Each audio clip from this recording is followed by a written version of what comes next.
I've been working with many students in Kenya and also mentoring students in other cultures in the United States. And I think there's a very natural desire to express your own personal values and share your history and background with the community members you interact with. And this is certainly one of the goals of a study abroad program, a cultural immersion program, but is a bit at odds with doing research with a community to whom you don't belong.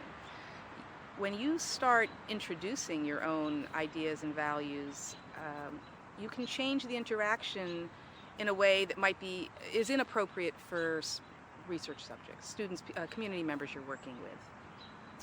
So this was really driven home to me one year when I was working in Kenya. I was at a university, informally interacting with students to try and determine some of the challenges facing girls. And after a long day on campus talking to teachers and faculty, I had a focus group with students in the evening.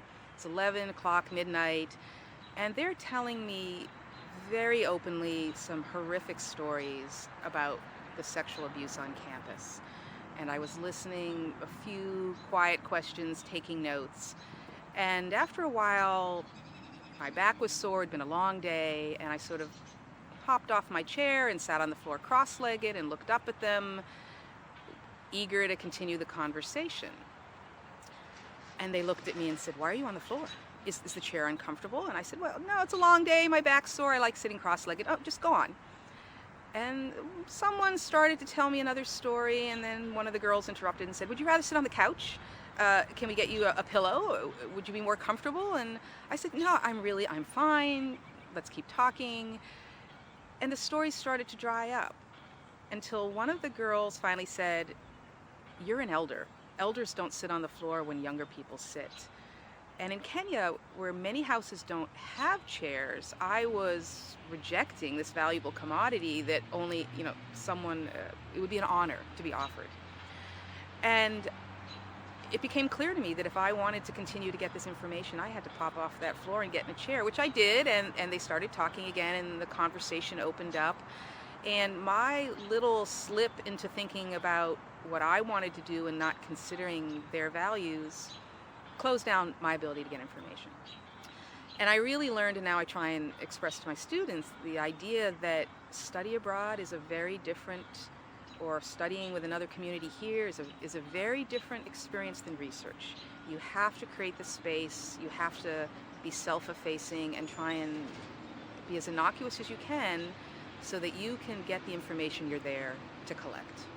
When you're doing field work, it's really important to remember that your goal is not to become friends with your research subjects. You can form wonderful working relationships with your colleagues within the community as part of the research team, but with the research subjects themselves, you need to maintain a distance and emotional space that allows you to function as a researcher to collect the data you want, which of course you hope will feed back and help the community that you're there for. But during the data collection, the interviewing, the research process, it's important to remember to manage your emotions and your compassion so it doesn't interfere with the data collection process. This can be very difficult as you listen to stories about gang violence or sexual abuse or poverty or illiteracy or lack of opportunity. It's very natural to feel these and to feel that empathy. But learning to manage it, to hold on to it, to not let it interfere with the research process so that you can go forward and try and really understand what's going on is a really critical component about learning how to do productive and successful research in another culture.